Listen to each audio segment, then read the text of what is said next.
Welcome, fans, to a special live edition of the Great North Wrestling Podcast on thehannibaltv.com. My name is Jack Kilby, Executive Vice President of Great North Wrestling. And tonight I'm very pleased to have on a man whose work I have followed over the years. Viewers of the Hannibal TV know that I am a huge fan of the original ECW and appreciative of Todd Gordon's contributions to the sport of professional wrestling, and he has a book out now that fans will give you the information as to how to pick it up. But Todd, I want to thank you very much for joining us tonight, sir. Oh, Jack, it's my pleasure. Glad to talk to all of Canada. In terms of before we get into discussing your book and your career, I just wanted to start off tonight with your reflections on the passing of the legendary Terry Funk and your synopsis in terms of his role in ECW and what he really meant to the original ECW. Terry Funk, without Terry, there is no ECW you ever heard of. He's the one that single-handedly elevated us and put us on the map. He came in from that first TV taping, and he never left. Without Terry, no one would know who the Public Enemy is. No one knows who Sabu is. Shane Douglas. He elevated all of them through his programs for them into main event status, so that they were able to main event on their own without him. They needed him to get there, and he was so generous and kind and giving to all the workers. He was the catalyst for everything. There's no way I'm here without Terry Funk. There's no way they're here without Terry Funk. And I was literally humbled and blessed that one of the few last things he had done in the wrestling vein, was the forward to the book. That meant so much to me because Terry really doesn't easily do that for people. And we had a special relationship, and I always felt like I'm indebted to him for life. I would have done anything for Terry Funk. He was just such a gifted and giving athlete. It's unbelievable. Doing moonsaults in his 50s in the ECW arena. I mean, was that necessary? No, but he did it. Yeah, absolutely. And I know Terry first became involved with the promotion when it was Eastern Championship Wrestling and was involved in those early tapings. Not to get into too much jump ahead, but how did he first become involved in Eastern Championship Wrestling? Well, Eddie Gilbert brought him in. Eddie was my original booker after we started to grow to the TV level. When I brought Eddie in, because we had television, and it became almost too big for me to do that, my other job, do everything all at once. So I needed help. I brought Eddie in, and he brought Terry in. And like I said, from day one, Terry was everything. I mean, our first TV taping, very first one, our first show. I mean, how exciting is that? Oh my God, I'm getting a TV show. That was like amazing. It was unbelievable to me. Show ends, and it's Jay Sully's the announcer, and Terry's doing color commentary. And I walk in for the final shot. And I'm, fans, thank you. We'll be back each and every week. This is the hard-hitting ECW going on. And Terry puts his arm around me on TV and says, "Don't worry, we'll get better." And I went, all the air began out of the blue. I went, "Yeah, we'll get better." What? What did he just say? At the end of my TV show, we'll get better. And he was right, by the way. And we did, thanks to him a lot. And, the rest was history. But that was the very first TV show we did. And that's how it ended. They said, "Don't worry, we'll get better." That's tremendous. Is it true that he indicated that, if you brought him in, you'd need another mortgage or something along those lines? No. What happened was, after Eddie and I had a falling out, and I had to relieve Eddie of his duties, I turned to Terry because, my God, I idolized the guy. I just asked him, "Any chance you would want to consider taking over the book?" He went, "Todd, you can't," always with his arm around you, "you can't afford me." I went, "Yeah, I guess he's probably right." When he says that, I figured it probably makes sense. He's not relocating to start doing my little TV show. But he was there every month, and he was like clockwork. Like I said, he elevated everybody, including bringing his brother Dory in and just like doing it. I mean, whatever, as a kid, when I first got to see someone like a Terry Funk, which I didn't have growing up, because I only had the WWF. So I was all Bruno Sammartino and Killer Kowalski and the Crazy Graham Brothers and Toru Tanaka. I mean, that was what I was weaned on before I even knew about the NW and any other groupings. So when I first got to see Terry Funk, it was like, whoa! It was him and Jack Briscoe in Florida. I'd never seen anything like. It was all new. Like, I mean, there's this whole world of wrestling out there beyond the WWF. Who knew? I only knew the one thing, and so having Terry there was like, as I said, he was special. He he he devoted himself to us. He just said at one point, he goes, "You know what? This is where I want to be. I know it's a haul to get to Philadelphia. It is. It's a flight, believe me. And I don't care." He goes, I love what you're doing here. I love your concept. I love what your thought process is. I want to be part of it." And he really didn't work anywhere else after that, except for an occasional big spot show or, in Japan or whatever. For the most part, he was till the end. He wouldn't even do the reunion show the WWF put on. Mm-hmm. He only wanted to work with us. And how a guy like Terry Funk says that, you get goosebumps just thinking about it. I mean, this guy was as great as anybody in the history of the business. And he was funny too. And he was a leader in the locker room. I can remember a guy, young boy coming in. I see younger wrestler coming in injured, limping, this and that. And Funk goes, "What's going on? What's the matter?" "Oh, my leg. I can't have no insurance." And Funk goes, "Come here, sit down." The guy pulls his chair up. Also, the other boys pull their chairs up. He goes, "Now listen to what I'm telling you. I'm giving you a lesson here. When you go into a town, any town, you get a rental car. And you buy that insurance, and then you take that car and run into a bad bird stop sign and get them to pay for all your medical bills. Come on, son." I mean, this was Terry Funk. He was amazing and funny and great, and everything about him was amazing. I miss him already. It's hard. Yeah. What a true legend, and definitely on the Mount Rushmore of greats in the business, inarguably. Wanted to ask you though about your book, Todd is God. It's available, I know, on Amazon, and we'll fill the fans in as to where else they can possibly get it. But at this stage of your career and your history in the business, what was the precipitating factor for you to write the book right now? Because I thought, years ago when the reunion shows were happening and the WWE put out the DVD and everyone became reacquainted with ECW, that might have been the time there.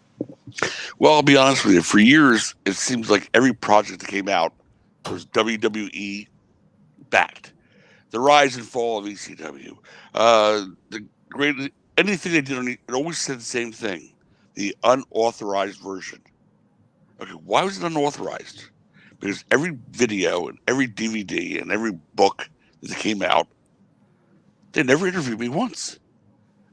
I started the company. I think I know about how the rise. I was there. No one else was there at the very beginning. They never interviewed Joey Styles. They never interviewed Shane Douglas. They never interviewed anybody who wasn't under their employ. Well, that's not. Of course, it's going to be unauthorized because you're not getting it from the horse's mouth. So that was part of it. And I knew that I was the only person who could do the authorized version, having sat through and sweated through and lived through that 24/7 for 5 years. And then I saw Paul E. do a DVD for WWE, and that was about 7 years ago, where he came out and said some things that were completely untrue. I mean, like, the things that we had done as a work, had presented as a shoot, and had let that perpetrate for 25 years. Had never smartened the boys up even, let alone the fans. So that always kind of stuck in my craw. So then when Sean Oliver came to me and said, "We've got to do a book," I said, "I'm not doing a book." He goes, "All you do is tell me one funny story after another. They're hilarious. And then you tell me stuff about the real truth between you and Paul. He goes, well, you got to put it out there." I said, "It's 30 years ago. Who cares?" Well, again, that DVD is still stuck in my craw hearing what the things he had said. And I said, "All right, let's do it." After, believe me, tons of pleading, come on. I said, "Okay." We spent, I don't know, maybe 4 days a week, 2 hours at a shot on Zoom with him recording it. And he would just say, tell me a Sandman story. Just like that. And off I went with like 12 Sandman stories. Tell me this. And he would then have the job, the Herculean task, like to say, of trying to put all this in a chronological order. Because it wasn't told to be in chronological order. I just was telling stories. And when you read the book, the one comment I've gotten from so many fans is, it feels like you're just sitting across the room from me telling me stories. And yeah, that's what I wanted to be. I wanted me just hanging out like you're hanging out in the hotel room, just shooting the shit and telling stories. And that's the way the book is written. And there are stories there nobody knows. I mean, there's some funny stories. There's some tragic stories. Towards the end, there's espionage involved when it comes to Paul and I. The whole WWE feeding him money under the table. I mean, there's a lot of things in there that they were talked about but never expounded upon. Mm-hmm. And I throw them all there, and there's nothing held back. And anybody who ever knew me in that business will tell you that I never lied to them. So they know if I'm telling you the story, it's going to be a true story, or I wouldn't tell it. My reputation means too much to me that way. And I really shot the hell out of everybody there. I was going to ask you, and I may segue or circle back to the phenomenon of the Rise and Fall DVD and the whole monetization all of a sudden of ECW by the Federation. But you touched upon some of the information in there, specifically by Mr. Heyman that you took umbrage with. Could you elaborate on that a little bit? I mean, the biggest shocker in the book, I guess, the real hook, is what really happened with Paul and I, and that how we got to a point where not only did I leave in '97 after 5 years with my baby there, but the angle he came up with, because at that point in '97, that locker room was completely different. For years, one of my biggest sources of pride was the fact that we had a locker room that everybody came in from outside, from the bigger groups, that would say, like, I've never seen anything like this. It's like, you're like all banded together, like you all like really want. I go, yeah, we're the little engine that could. We want to go after the bad guys, the big guys. That WWF was force feeding you cartoons, man. You're watching cartoons of the wrestlers, and they're acting like cartoons in the ring. WCW, they were floundering with their product. It was unwatchable. And we had a locker room that was just, I remember Hawk coming through the dressing room, curtain one day from the ring. And he goes, oh, what's going on? Because everybody's huddled around the monitor in the back, little 12-inch monitor. So what's going on? What's going to happen? We said, nothing's going to happen.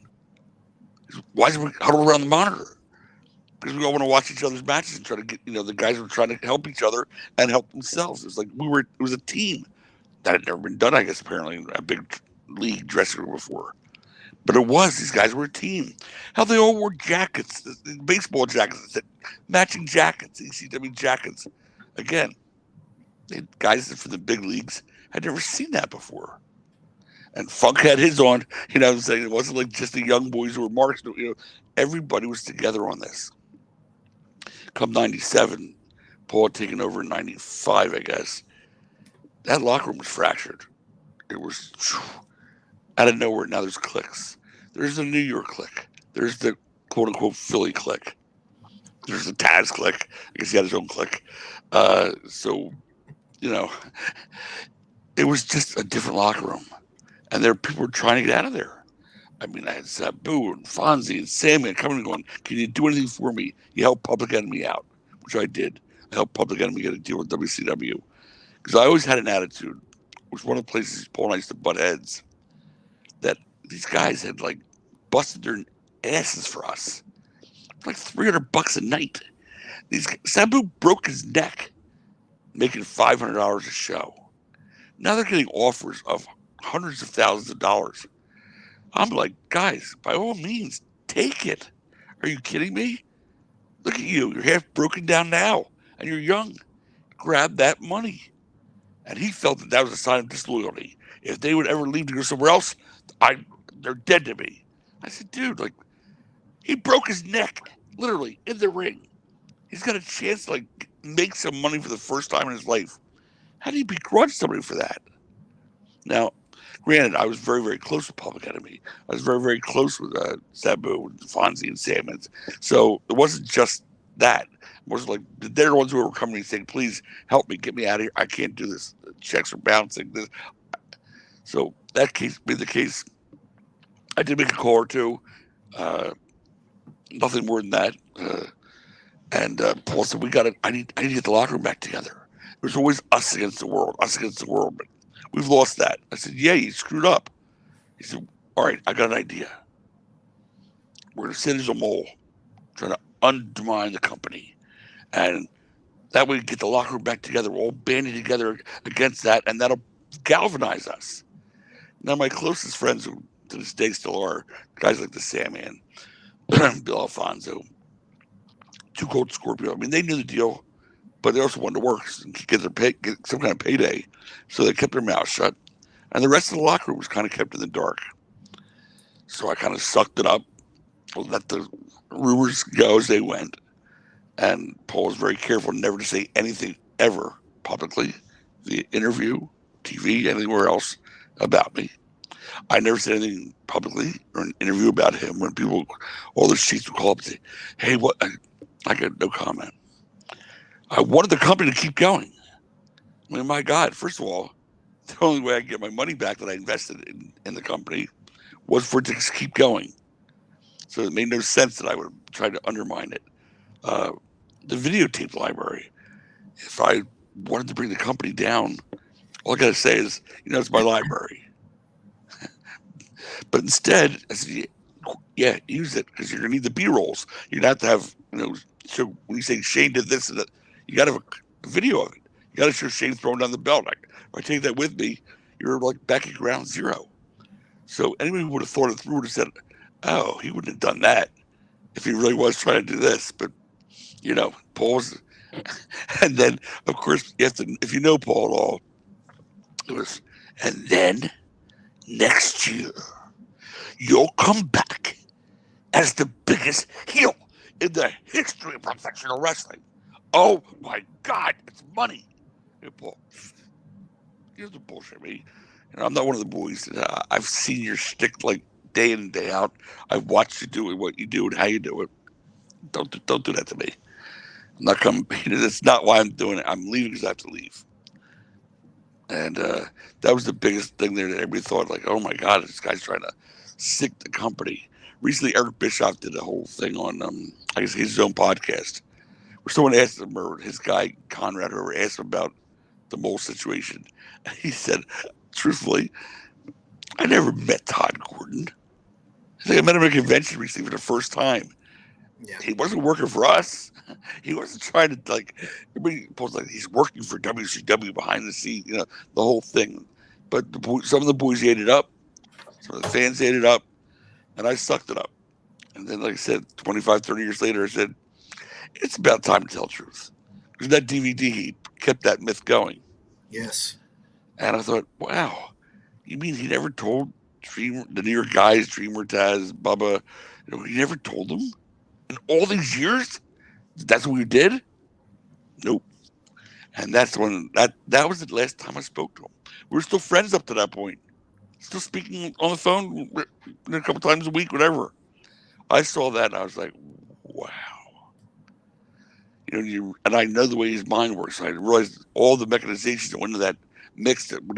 But the only thing I can assume is it got so many years later that he thought, if I tell them now, boy, do I look like a dick for not smarting them up earlier. It's like, so he didn't.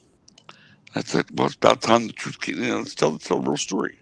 The authorized version of ECW, basically. Well, that would be very on brand with Heyman's us against them philosophy, and it got to be, at least in that DVD, quite elaborate in terms of messages from on guys' phones from Terry Taylor and supposedly you hooking up this one and that one and the next one and guys swearing to this day, or maybe not to this day, but at the time of the DVD that they heard these interviews and it was kind of left. They weren't interviews. First of all, there's no cell phones back then. So everybody said, "Oh, I heard Todd's cell." They didn't have cell phones yet. They didn't barely have internet. They had cell phones, but it had a beeper.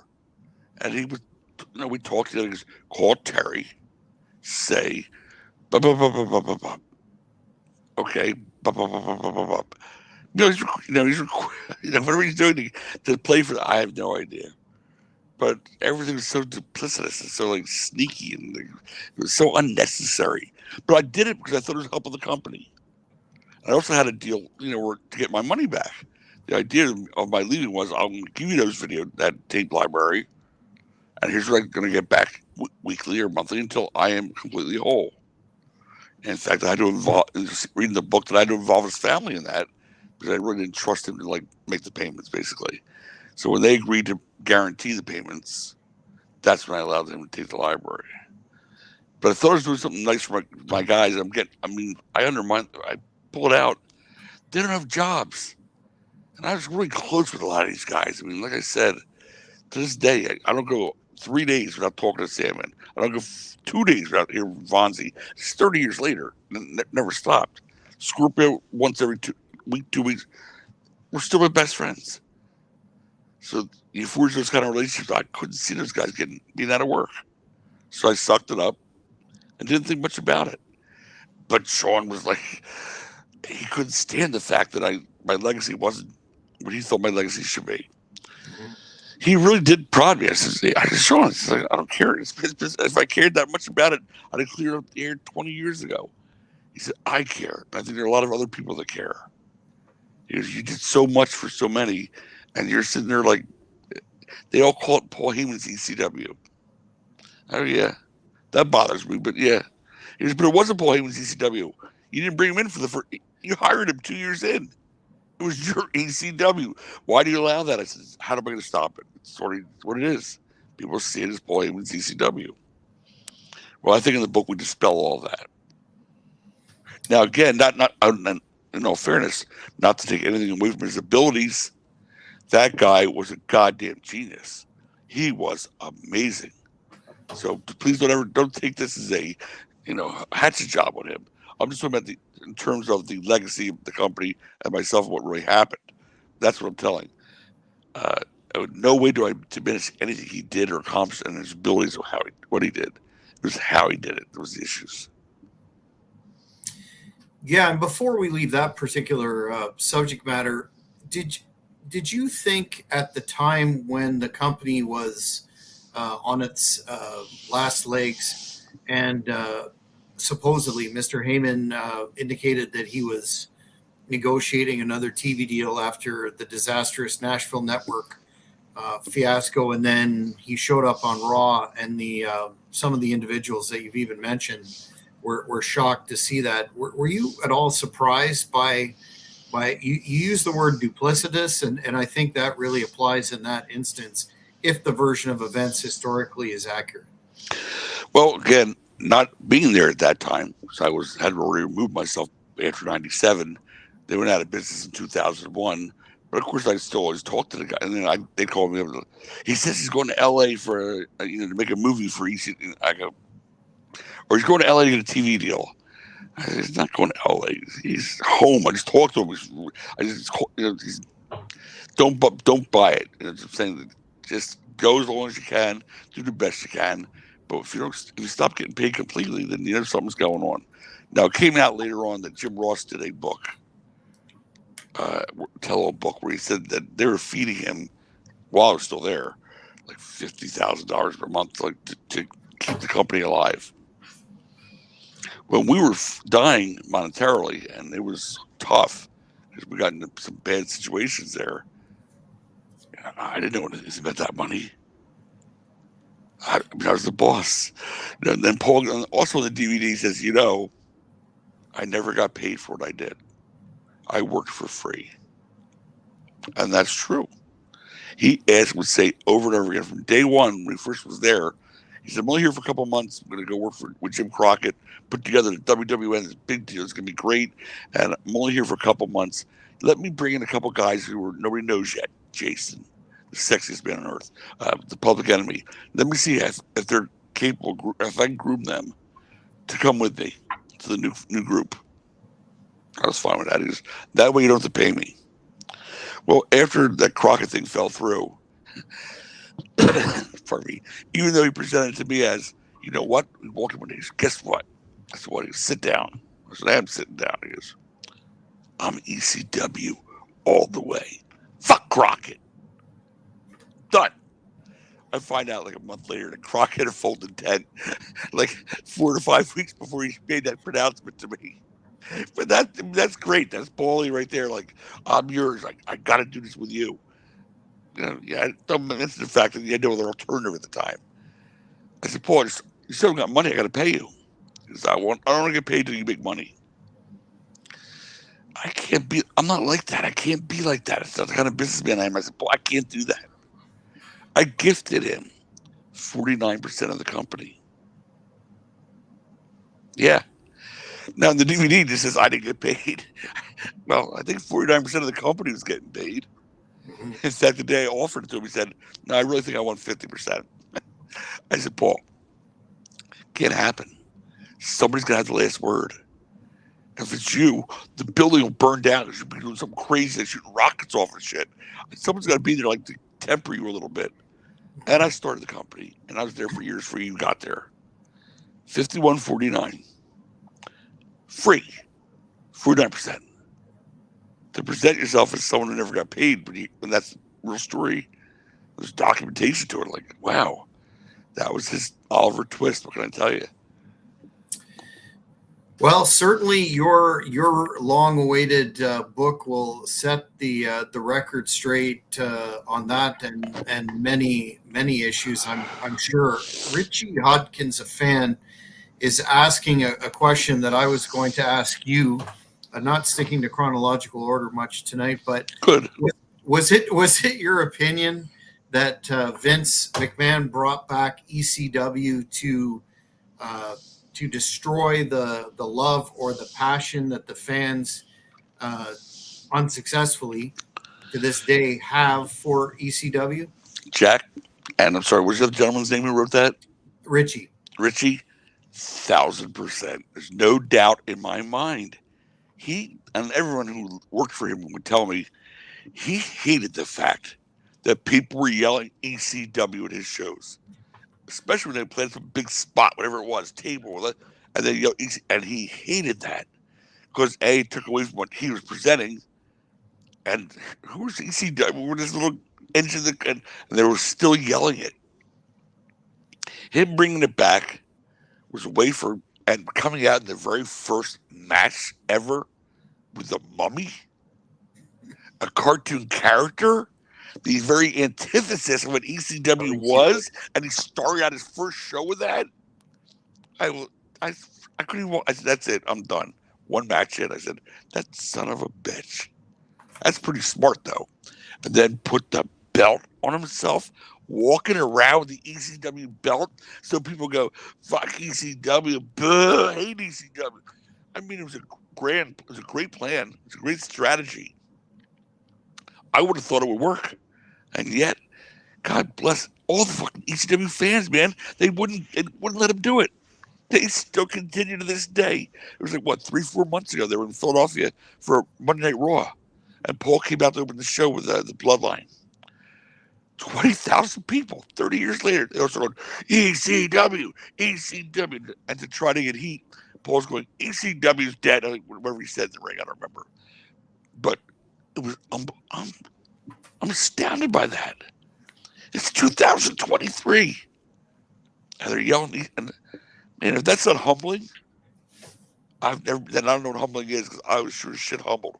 But 1,000%, I think Vince started that intensely. The idea that he had enough money he could blow on that show didn't matter. He wanted to get the fans off of their damn ECW love and respect and set. Yeah. Yeah, it's kind of mind blowing the level of pettiness and narcissism of McMahon that he would stoop. No, it isn't. Well, you would think from a business perspective he was benefiting greatly from owning the intellectual property. He was cutting his own throat somewhat by taking that approach, don't you think? Well, I think the intellectual property was something that he figured the fans who were hardcore, he never understood how many of them there were. They weren't all, you know, in the arena, but there was a much deeper thing going on there that even he realized. And when you're in business, it's something like you take a loss on something to eat up some of the profits. It's like a counterbalance. You purposely have a loss on a product, so the other product you make so much money on, you can write off taxes that way. It's a write off. So if that showed, clinked, okay, it was a write off. He made less taxes on the other product, and if he got what he wanted, it was really what he wanted because he was nuts. He would have had people stopping saying ECW and stopping loving the product, and it didn't work, which again blows me away. But it's cool as shit.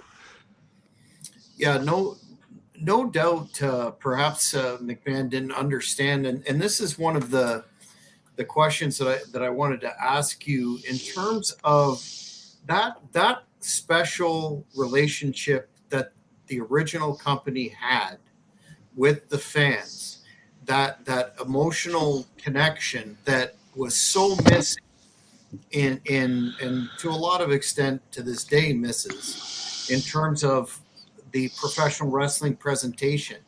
Was that something that organically developed, or how? No, it was totally organic, and it was new to us. It was new to anyone in the business. The fans became as important a part of the show, especially that Philadelphia arena, the ECW arena crowd, as the workers were. Now, we had a philosophy from day one, both Paul and I together, once we teamed up, that we would never have a Hulk Hogan or an Ultimate Warrior in ECW. Never have someone who could say, I'm not going to work. I'm not doing it unless you pay me more. No one could ever hold us up, as apparently that had been done with those guys, in the years past. In our group, everybody was over. The opening act was over. When the Shaw would come out, Hack Myers, opening match, and the fans would, Shaw, shit. Now this is the first match. This is just to get the guys in their seats. The fans, and we had such a symbiotic relationship. It was huge. I came up with the idea of bringing weapons into the buildings. Guys started using chairs and private. Fans, bring your weapons. Bring your own weapons. And, oh my God. They brought their own weapons. I mean, we had to take away chainsaws at the door. Guys brought a real kitchen sink because everything but the kitchen. They brought the kitchen sink. Another guy took his prosthetic leg off, handed it to the wrestler. I mean, it was Paddock. We had a thing with them. Their chance for listen, Todd is God. Name of the book. It's not a religious experience, okay? It's because the fans yelled that when I come out to the ring. They find the guy who come out and mop the floor who worked in the building. Mop boy. I mean, they had things. It was amazing. They're creative. They're clever. And we went right along with it. There was a guy in the front row, sign guy, we called him, who had a sign for everything and somehow knew what was going to happen before it did. We never figured out how. Never. I'll never forget when he brought said, don't work because it's Rick Rude. And no one knew Rick Rude was there. Not the wrestlers. Nobody in the back, just Paul, me, and Rude. This guy's sign said, it's Rick Rude. How is that? I don't know. With a motorcycle helmet on. Meanwhile, before he came out, though, he had a sign that said, it's Rick Rude. He didn't write that after he walked out. He knew Rude was going to be there. He wasn't in the business, didn't know anybody. But, again, symbiotic.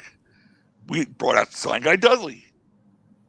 So now we're dueling sign guys.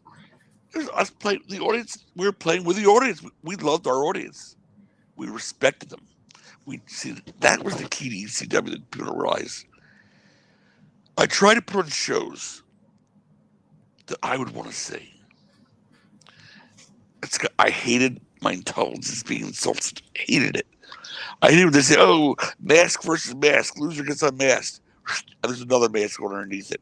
There's like, oh, shoot me now, right? Girls gonna get stripped. Oh, she got another gun. I hated that. Losing tag team splits up. A week later, one of them comes back. I hated that. The bait and switch. And I said, in my shows, I'm never, ever, ever going to do that. So when we said losing tag team would split up forever, in this case it was Ian and Axel Rotten. They've been a team for 15 years. They never teamed again, ever.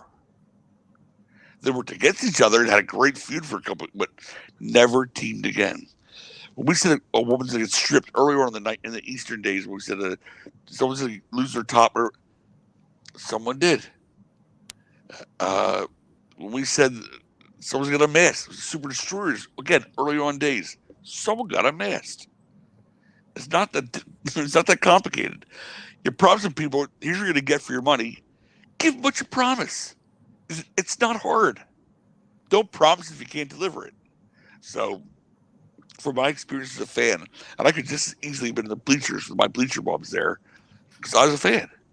So, never put on shows that I wanted to see what I wanted to see. Our first big main event, Abdullah Butcher, Stan Hansen, Kevin Sullivan, and Terry Funk. Well, I'd want to see that match, would you? I mean, if you like hardcore wrestling, especially 1992, 3, like, there's 4 names. Like, Stan Hansen, he doesn't travel. He's in Philly. What? I mean, that's what I wanted to see. And that's what they wanted to see. And they got behind me. And it was the fans and the wrestling. Again, the relationship was incredible. We never insulted their intelligence, and they appreciated that. What, as a fan who was fortunate enough to travel to Swanson and Rittner in '97 and actually see an original show in the arena, I don't think a lot of people who haven't experienced that can fully understand what was so special about that building. What was it? How integral was the converted bingo hall to the dynamic you're talking about there, with all its lack of air conditioning and terrible bathrooms and that sort of thing? Yeah, I don't think it was that. It could have been any building that would have been our building. It could have been, somewhere in the north. It could have been South Jersey. It could have been anywhere. But the fact that the same people came every show religiously, watch the tapes, that front row, it doesn't change. Mm-hmm. And it's interesting, it's like you look at that front row, and there's Mike Johnson from PW Insider. There's the Blue Meanie in the second row. Wasn't a worker yet. I mean, the people who are in our audience, they got it. They want to be part of it. They all want to be in the business from that. We're showing them that it doesn't have to be what you're seeing on TV. It can be something like this. It's really cool shit. Like, who cares who likes it and doesn't? If you like it, we like it. Yeah, they're happy. We knew I'll tell you when we knew we had it. The first night that we did a 3-way dance was Sabu, Funk, and Shane Douglas. Now, people don't realize this, or a lot of people do, but not everyone does it. That was the first time ever there were 3 wrestlers in the ring at once, all going for the same prize. That had never been done before. And now it's done, on a whim. Let's throw 8 guys against each other. 6, okay. But it started that night. We did something that had never been done before.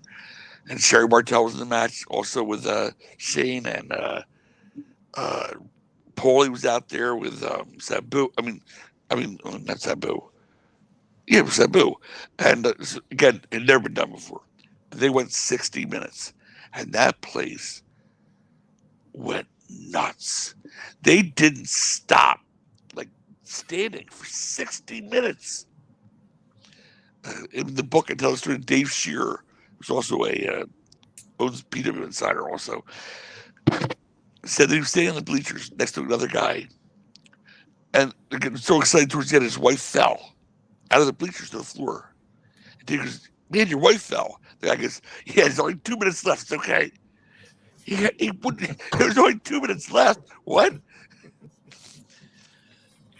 After that show ends, Paul and I get in the car. We drive back to the hotel where the wrestlers are staying. The Hilton, I believe it was.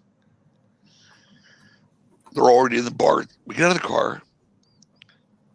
And there's like 300-400 people in the parking lot of a hotel 20 minutes away from the building. We're going, what? We get out of the car.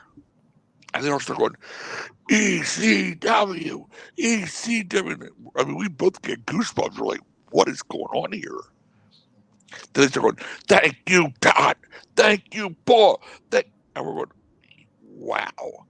Now we make our way into the hotel where all the wrestlers are. Say, hey, good job in the hotel. All the fans eat, and we're like, holy cow.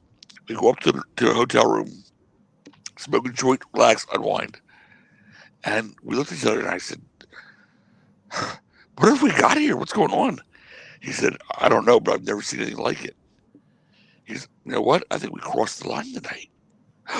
Let's call the show. That was the night the night the line was crossed.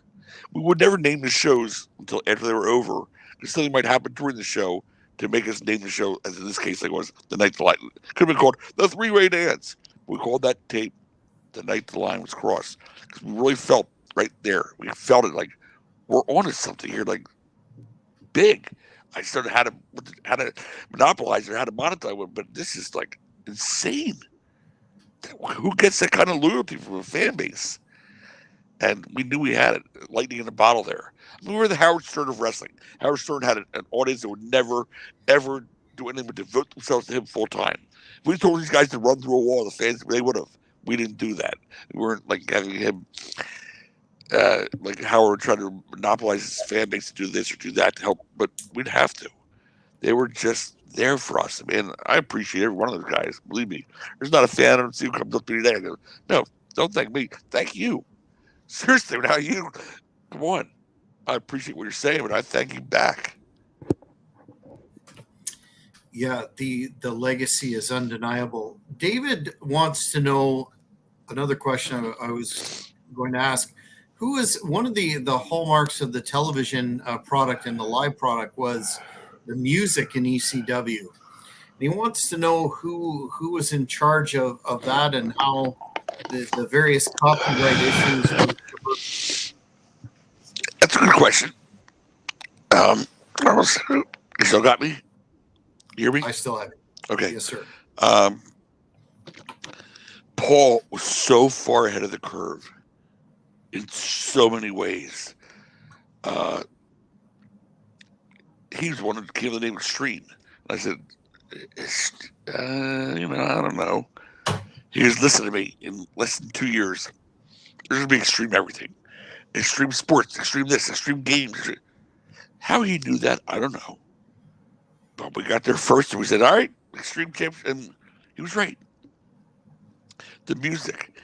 He knew all the contemporary grunge music that would fit in with our style and our gritty kind of wrestling. And he picked all the music. And most of the time, he was turning me on to something new. Like me, we're an all classic rock. You know what I'm saying?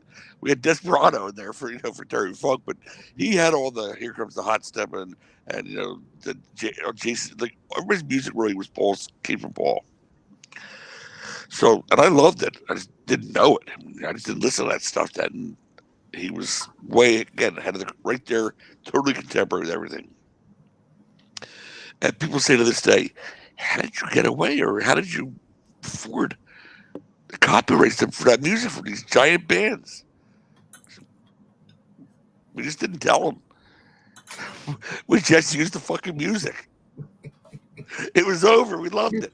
What are they gonna do? Source? We had no fucking money. The company had no assets. Okay, source. No one did. In fact, Guns N' Roses was. We used to do a video every year for November Rain. With the song, to the song November, for November Remember. Slash is like, you know what? Dude, I love it. Yeah, you can use me in that shit. Like, your shit's great. That's the only person I ever remember saying, yeah, I know you're using our stuff, and go ahead, it's fucking awesome. Everybody else, no, they had no clue, I guess, or that far under the radar. We were so underground.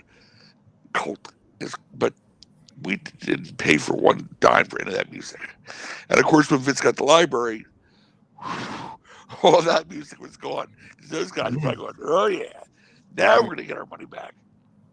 No more. He got rid of all that. Yeah. And the Sandman's entrance is not the same without the Metallica song. Would you not agree? Are you kidding? How about Public Enemy came out there going do. I'm like, wait, what? Like, there's a song that goes with Johnny Grunge not being able to dance. There's a song that goes with Teddy Rock being able to dance. There's music. There's something. Nah, that I hated it. That I understood it. It would have cost him a fortune.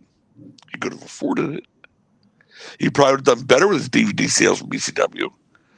But he didn't even try to go to that. Because I guess those guys would have seen him as a billionaire and said, we want way more than it's worth to let you use that music. Mm-hmm. But no one ever said a word to us. We just figured, fuck it, I didn't ask Paul how he got it. He just used it. I said, I'm good if you're good, Yeah, and yet Tony Khan in the current era will pay for artists to use music such as CM Punk. So it's doable. I could never understand that because it really detracts from the product, in my opinion. It would have been pretty expensive. We're using a lot of top artist hits. I mean, think about it. Everybody came out of AC/DC. There was like all big name music, popular hot music then. I mean, Christ, even the Beulah stuff with oh gosh, what's his name? Darn it, I should have started sending into the answer too. Let Love Rule. Oh yeah. Yeah, I'm drunk. Lenny Kravitz. Yeah. I mean, there was nobody who weren't taking their music. We used everybody's music. Which, by the way, if you're not on TV, that's fine. You can do that in any damn gymnasium you want to. We were on TV everywhere, so we were just lucky. Everything about this was a lot of luck and timing and everything. A fan wanted, and I know this may be a rather lengthy dissertation, but can you separate the popular mythology around the Shane Douglas throwing the belt down, Dennis Carluzzo, that whole deal there, and christening the ECW belt, and your famous promo that I really enjoyed and still to this day think is understated brilliance when you talk about folding Eastern Championship Wrestling and christening the new ECW. Can you talk about what was the actual plan there? Sure. What sort of Dennis and I started out when I first came into the business. He and Joel Goodhart, who had preceded me in Philadelphia, were like butting at their enemies. I came and started my company, and I contacted him. I said, look, you don't have to be like Goodhart you were. Let's have an understanding. You're in New Jersey. You're South Jersey. I'm Philadelphia. They're close areas. But let's keep it that way. Run shows in Jersey. I won't. Don't run shows in Philadelphia. I will. Any talent you use, that's your talent. Talent I use, that's my talent. Let's make them two complete separate entities so there's no reason to have any ill feelings, blah, blah, blah, blah, blah. Up to the point where when he did a show at the Philadelphia airport, that one night he called me up and said, listen, there's a big convention in South Philly. They want to do a show that night, but we have this understanding. Can I cut you into the show and bring you in and for this one time only? And I went along with it, and we got along at that point. He paid me a nice payday to come into my territory. The famous Kerry Von Erich story happens, but that's in the book too. So it is fine. But what happened was, once we got TV, and we started to get bigger, jealousy sets in. He was obsessed with bringing us down now. I've said this every interview I've ever done. If he had put 20% of the energy he put into trying to bring us down into his own company, he might have had a business. But all he cared about was bringing down ECW. Sending tapes to buildings we were going to work in future weeks or months, saying, this is what you're going to get. Oh, what? Wait. And, trying to knock it. Call the fire commissioner to come count the heads in our building. And the grace and dignity of them all. Middle of an arena show, I get a call. Like, Mark Shapiro, head of security, I need you to come outside. Middle of a show, please come outside. I come outside. He's got Dennis and his buddy Gino Moore by the back of the shirts. They were on the ground in the parking lot unscrewing the valves on the tires of the fans. Are you kidding me? Here's what do you want me to do? You want me to arrest them, or that's against the law what they're doing here? And Dennis is like, I said, no, man, just get him the fuck out of here. I said, dude, couldn't you afford to take one of your $20 wrestlers and have him do that? You had to come out here yourself. You fat ass needed to get down there and try to unscrew. Really? Get him out of here. He goes, hey, thanks, man. This fucking he left. Got ahead to the NWA time. I had a contact from Jim through Paulie, who was still planning to go with Jim Crockett. Crockett would like to meet with you. Wait, Jim Crockett? The guy's got the big TBS, that guy? Okay. So far, I've only got as high as maybe Gary Juster. Really? Jim Crockett wants to meet with me? What the fuck? Okay. Crockett says, look, there's only 5 or 6 members of the NWA, which you're one. And that was Eddie Gilbert's idea, by the way, to get me to put that up NWA Eastern. He said, it's dead, but at least it means a little bit more than just Eastern. It gives you a little more cachet, a little more oomph. He goes, you're the guy with TV. How about we do an NWA tournament where you can have a champion and you can keep him. You don't have to make the run of like the old NWA guys from territory to territory. But maybe I'll start the tag team tournament down I'm starting up again in Texas. So obviously WWN's done. But that way, with something. Because right now there's nothing. NWA means nothing. I said, I agree. He said, would you do that? Now, a guy like Jim Crockett, and you're just young to the business as I was, approaches you for anything. You assume he's coming there representing the entire NWA. All 5 people. But still, that's what you assume. I go, yeah, we'll do it. And pulling it together, let's make it special. Got to not just use our guys. So we brought in, Dean Malenko from Florida, and Chris Benoit for the first time, and Scorpio for the first. We try to bring people in that we're not just Eastern Championship Wrestling guys. Next thing you know, there he is again, spouting off to all the sheets. I didn't approve this tournament. It's not going to happen. I got all the NWA. I'm like, dude, I didn't go to you to ask to do a tournament. Crockett came to me. Why are you out to shoot your? Because you got to come through me to get that. Now, for all you've done to fuck with me, and I didn't arrest you that night. Now you're gonna go out there and put a little stake on this tournament. Where we've been promoting it's a big deal. It's worldwide, people from all over the world coming in. I mean, that was it. And I've only used a small sampling of the things he had done to deserve what came after this. That was it.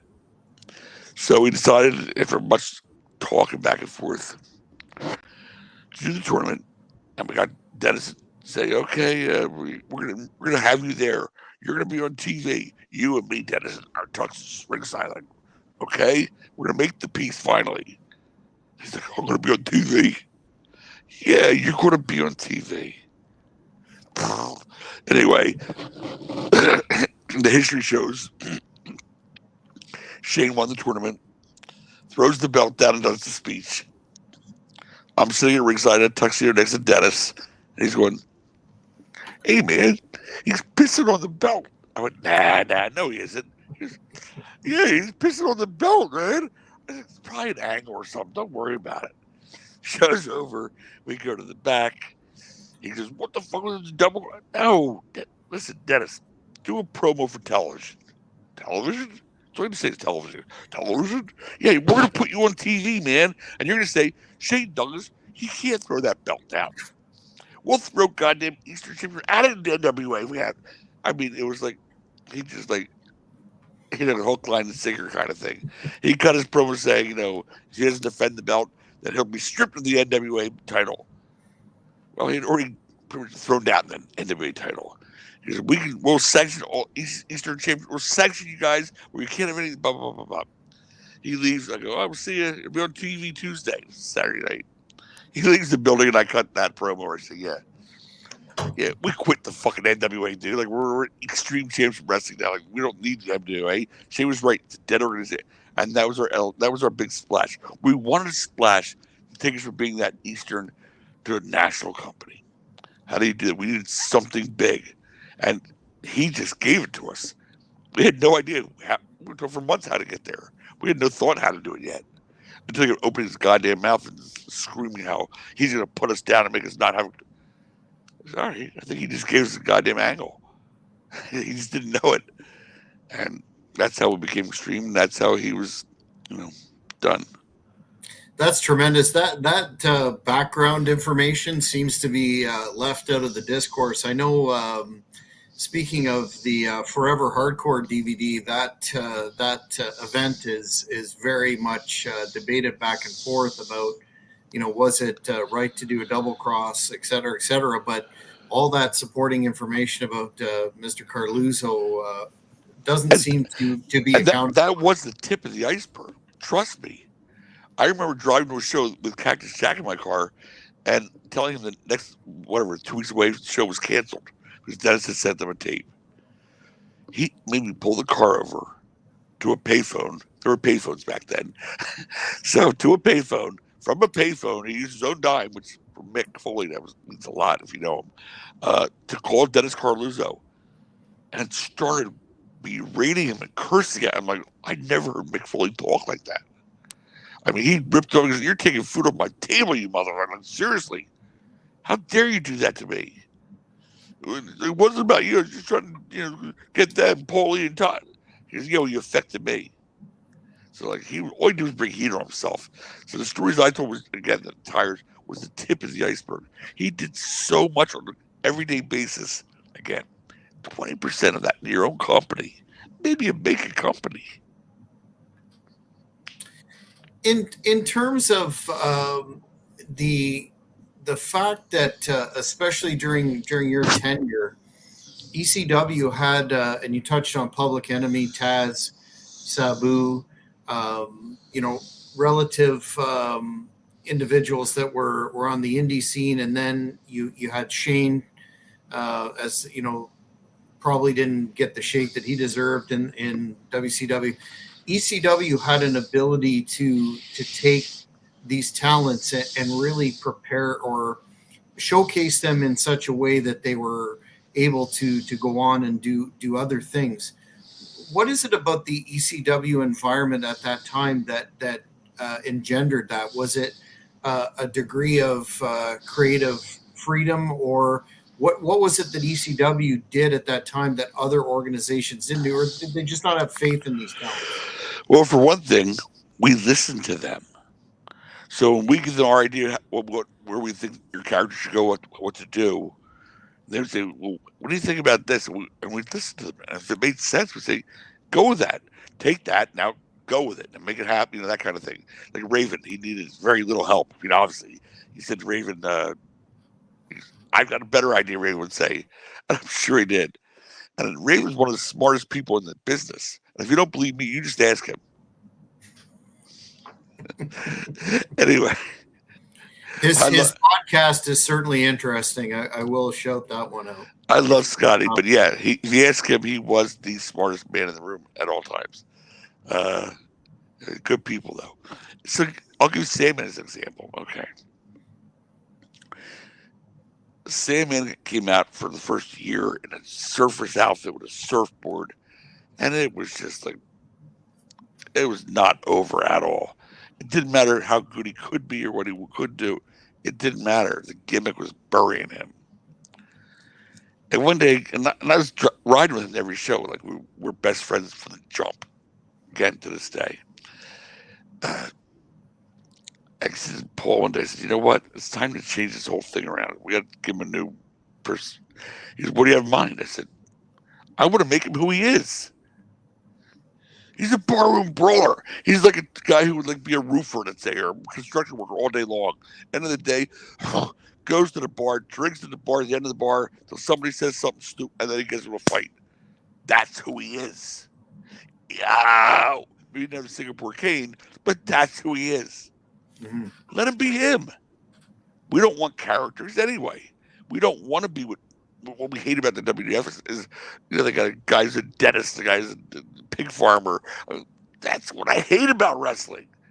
Let's let this guy go. Watch him go. Paul says, "What do you have in mind?" I said, "I want him to go to the ring, smoking a cigarette and drinking a beer like he's at the bar." Well, you can't do that. I go, "Why not?" He goes, "You can't. You can do anything in wrestling." Eddie Gilbert told me that when the girl's top got ripped off, and I said to him, "You can't do that." And he said, "Why not?" He said, "You can do anything in wrestling." That's what he said to me, and we did it. So I quoted Eddie. I said, "Why not? You can do anything in wrestling." He went out to the first night with a beer and a cigarette. It was his own idea to smash the can against, like, that was hacked to the next level. He's so smart in the business.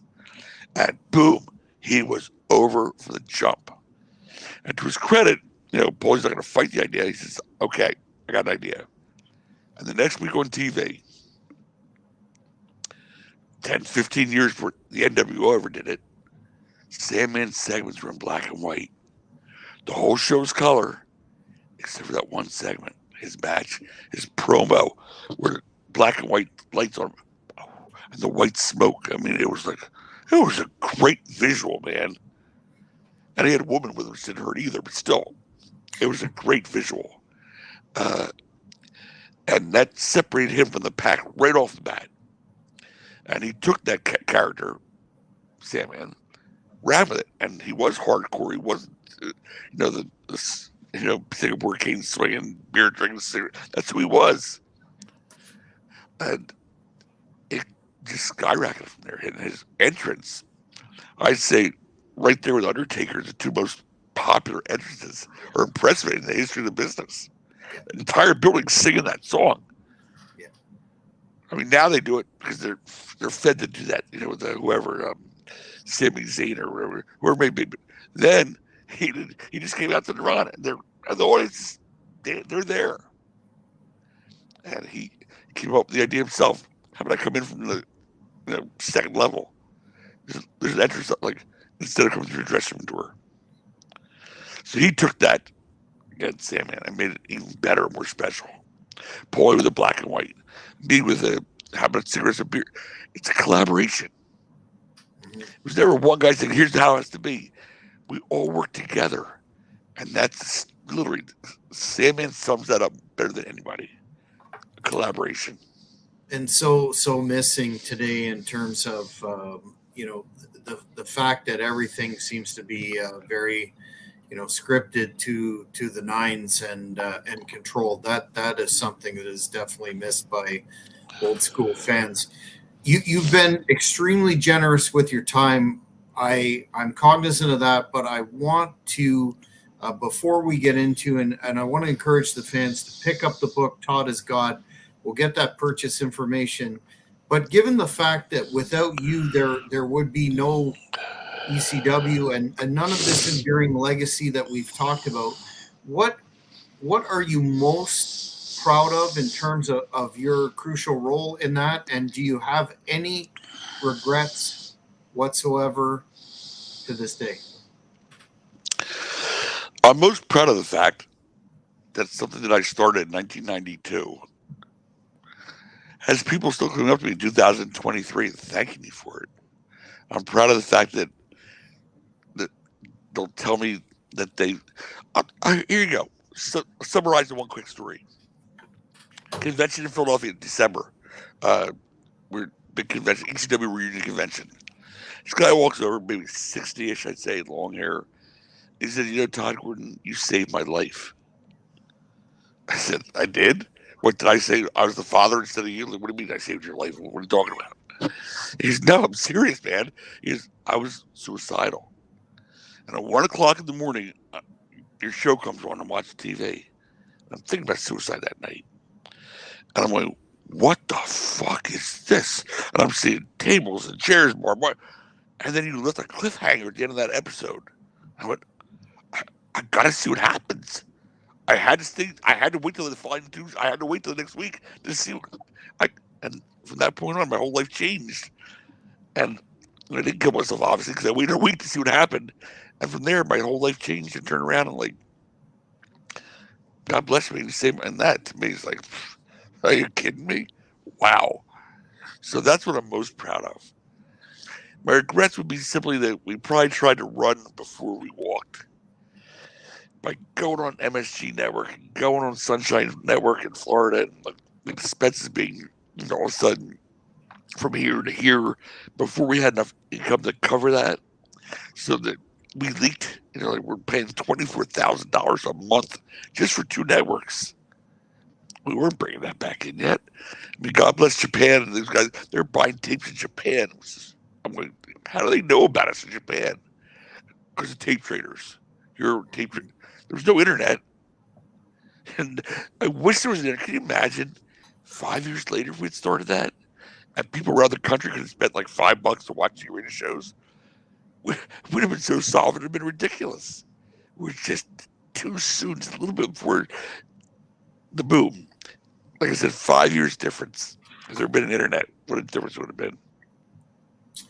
But all that notwithstanding, we're still talking about the original ECW, and fans like myself. I don't think any product going forward would ever take that place in our appreciation for the original ECW. So for that, I'll speak on behalf of all those fans. We thank you for your efforts there. Thank you, Jack. I really enjoyed this interview a lot. Where can the folks grab your book, which I encourage as well? I have to read it, but everybody should run out and get a copy. It's out in hardcover, in Kindle, and an Audible on Amazon. Any bookstore, any Barnes and Noble, Simon & Schuster, who distributed the book, which, by the way, that's pretty huge. When they said, yeah, we want to distribute this book. I'm like, Simon & Schuster, really? Yeah, so it's available at any bookstore you go to. And online. It's in the stores, the Targets. It's available everywhere. Where can the fans who want to keep up with you find you on social media? Do you have any appearances coming up? Here we go. I'm only on Facebook. And my email address is still AOL.com. So I'm not really, as I said, the internet came before I did, okay? My kids say AOL, you mean 1985.com? No, it's AOL. That's what I'm saying. So I'm not on any of the other media things. However, I'm on Facebook, and next weekend is Labor Day. That's Saturday. I'll be in Greensville, South Carolina with Sandman, Fonzie, and Wildfire Tommy Rich. And we're going to be doing an appearance together, an Extreme Reunion at a Dave & Buster's for a pay-per-view watch-along. That's supposed to be a big event. In September, I'm going to be in Hamburg at a Legends of Wrestling convention where I'll be doing a book signing there. So this past weekend, I did 2 in New York. One of the Museum of Moving Images, which is a really cool place to go to, by the way. And let me also say this. If you get a chance to read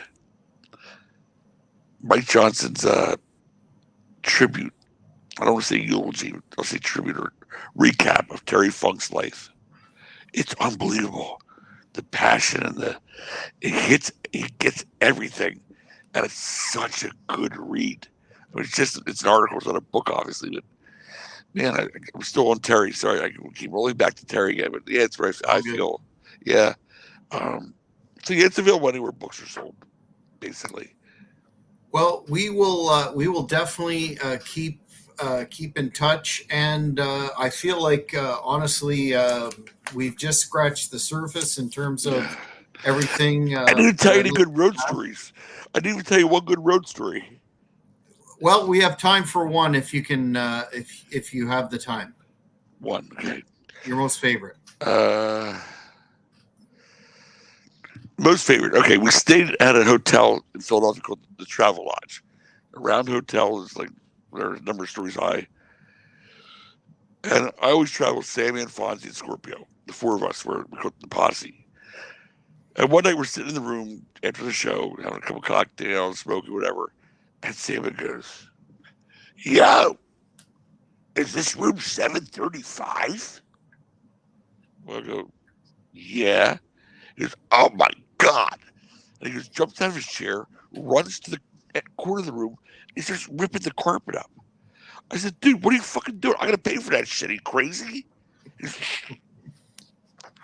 rips the carpet up. Oh! Pulls out an 8-ball of cocaine. Now, mind you, we've stayed in this hotel 6 months, 6 times since he hit it there, and he forgot. He was going to Utah the next day on a flight. He couldn't take it with him. He buried it there, and the number 735 reminded him he had put it there. 6 times we stayed there. Can you remember? We're dying. We're laying on the floor laughing. He goes, Scorp, come here. What? Scorp goes out. We're all behind him. He goes to the elevator with this giant planter. Scorp, help me lift this. There's this big planter. He goes, oh, another 8-ball cocaine. We are just like, what? You didn't remember you had like a quarter ounce of cocaine left in the hotel room, and you stayed here 6. The story's more expansive in the book, but there's a shitload of funny road stories like that, and sex and debauchery and everything else. Trust me, it's all good. Well, I'm definitely going to catch up and read the book, and if you have time in the future, we'd love to have you back. But once again, you too. Thank you so much for your time. It's been very appreciated. Fans, that's it for this edition of the Great North Wrestling Podcast. Be sure to tune in tomorrow when we have another ECW original on the show, and that would be Fonzie. We're looking forward to that one. That'll be great, and we'll be sure to ask some Todd Gordon questions. Take care, and see you next time. Thank you for watching the Hannibal TV. Please like this video if you enjoyed it, and click the subscribe button to not miss any of our latest shoot